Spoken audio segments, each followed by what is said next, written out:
Perkenalkan, nama saya Diotri Fernanda. Saya Ditya Permatasari. Saya Adelia Fitri. Oke, di sini kelompok kami ingin mempresentasikan judul kami yang berjudul Meningkatkan Kesadaran Hukum Masyarakat dalam Pelestarian Hutan. Jadi, ayo kita mulai. Oke teman-teman semuanya, jadi judul presentasi kami adalah Meningkatkan Kesadaran Hukum Masyarakat dalam Upaya Pelestarian Hutan. Hutan merupakan sumber daya alam yang sangat penting bagi kelangsungan hidup manusia dan makhluk hidup lainnya. Selain berfungsi sebagai penyedia oksigen dan penyerap karbon dioksida, hutan juga berperan dalam menjaga kestabilan iklim, mencegah bencana alam seperti banjir dan tanah longsor, serta sebagai tempat tinggal keanekaragaman hayati. Sayangnya, kerusakan hutan di Indonesia terus meningkat dari tahun ke tahun, seperti penebangan liar, pembakaran hutan, alih fungsi lahan, dan praktik eksploitasi yang tidak bertanggung jawab, yang menjadi ancaman nyata bagi kelestarian hutan. Salah satu penyebab utama terjadinya kerusakan hutan adalah rendahnya kesadaran hukum masyarakat. Karena rendahnya pemahaman hukum masyarakat, banyak individu atau kelompok masyarakat yang belum memahami atau mengindahkan aturan-aturan yang mengatur tentang pelestarian lingkungan dan perlindungan hutan. Berbagai regulasi telah diterbitkan oleh pemerintah seperti Undang-Undang Nomor 41 Tahun 1999 tentang Kehutanan dan Undang-Undang Nomor 32 Tahun 2009 tentang Perlindungan dan Pengelolaan Lingkungan Hidup. Maka dari itu, pentingnya kita memiliki kesadaran hukum, karena tanpa adanya kesadaran hukum, peraturan yang ada akan sulit diterapkan secara efektif. Masyarakat yang sadar hukum akan lebih bertanggung jawab terhadap lingkungan di sekitarnya. Jadi, tujuan dari presentasi kami adalah ingin memberitahukan betapa pentingnya menjaga hutan, karena banyak orang-orang yang masih mengabaikan betapa pentingnya hutan. Jadi, di sini kami ingin memberitahukan betapa pentingnya menjaga dan melestarikan hutan. Maka dari itu, kami telah melakukan penelitian, yaitu mengidentifikasi kondisi kesadaran hukum masyarakat dalam pelestarian hutan, serta menganalisis faktor-faktor penyebab rendahnya kesadaran hukum masyarakat terhadap pentingnya pelestarian hutan. Selanjutnya, ada definisi hutan. Menurut Undang-Undang Nomor 41 Tahun 1999 tentang Kehutanan, hutan adalah suatu ekosistem yang terdiri atas sumber daya alam hayati yang didominasi pepohonan dalam suatu kesatuan wilayah yang tidak dapat dipisahkan dari lingkungannya.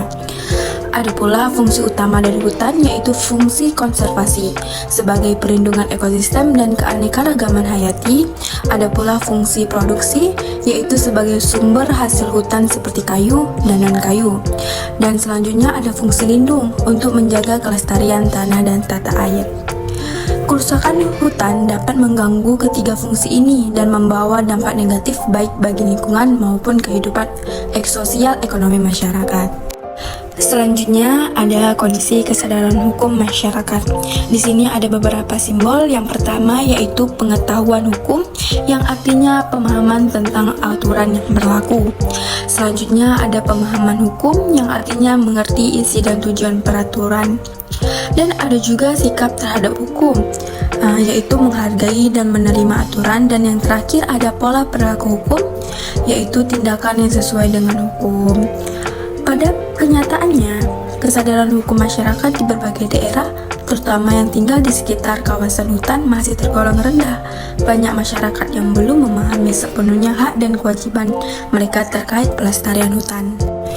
Dan ada juga beberapa faktor-faktor yang mempengaruhi kesadaran hukum, yaitu ada faktor tingkat pendidikan. Rendahnya tingkat pendidikan menyebabkan informasi hukum sulit dipahami oleh masyarakat. Dan ada juga faktor kondisi ekonomi. Masyarakat memanfaatkan hutan sebagai eksploratif demi kebutuhan kehidupan sehari-hari. Dan ada juga faktor dari kurangnya sosialisasi, minimnya penyuluhan hukum dari pemerintah maupun lembaga terkait. Dan ada juga faktor kultur lokal, kebiasaan yang menganggap pemanfaatan sumber daya hutan sebagai warisan tanpa mempertimbangkan aspek legalitas. Dan yang terakhir ada faktor lemahnya penegakan. Pelanggaran sering tidak ditindak secara tegas dan konsisten. Peran pemerintah dan lembaga sosial. Nah, yaitu ada yang pertama penyuluhan dan pendidikan hukum. yaitu dilakukan secara rutin dan berkelanjutan, terutama di daerah-daerah penyangga hutan. Yang kedua, ada pelibatan tokoh masyarakat, yaitu melibatkan tokoh masyarakat, tokoh agama, dan tokoh adat dalam menyampaikan pesan-pesan hukum agar lebih mudah diterima. Ketiga, mendorong peran LSM, mendampingi masyarakat dalam memahami hak dan kewajiban hukumnya terkait pelestarian hutan. Dan yang terakhir yaitu penegakan hukum yang tegas, memberikan efek jera kepada pelaku pelanggaran dan memberikan contoh bagi masyarakat lainnya. Next, di sini ada strategi meningkatkan kesadaran hukum, yaitu pendidikan lingkungan berbasis hukum, yaitu kita akan mengintegrasikan materi tentang hukum lingkungan dan kehutanan dalam kurikulum sekolah dan pemrograman masyarakat. Kampanye publik, yaitu memanfaatkan media massa dan media sosial untuk menyebarluaskan informasi tentang pentingnya peran hukum dan menjaga kelestarian hutan. Pembentukan kelompok sadar hukum, itu membentuk kadar hukum yang melibatkan masyarakat secara langsung dalam kegiatan pelestarian lingkungan dan pengawasan hutan. Dan yang terakhir, penguatan ekonomi alternatif, yaitu mengembangkan program ekonomi yang ramah lingkungan agar masyarakat tidak bergantung pada hasil eksploitasi hutan secara ilegal. Next, yang terakhir yaitu kesimpulan dan rekomendasi. Kesimpulan utamanya yaitu pelestarian hutan tidak dapat tercapai tanpa adanya kesadaran hukum yang kuat dari masyarakat.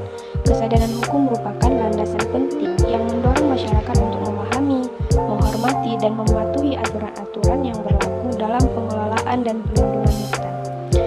Rekomendasi untuk pemerintah yaitu ada 3. Yang pertama, meningkatkan intensitas dan cakupan program penyuluhan hukum. Yang kedua, penegakan hukum harus dilakukan secara tegas dan adil.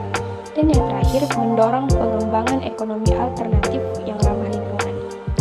Di sini ada rekomendasi untuk masyarakat, yaitu perlu adanya keterlibatan aktif dari semua elemen masyarakat dalam upaya pelestarian hutan, baik melalui edukasi, advokasi, maupun tindakan nyata di lapangan.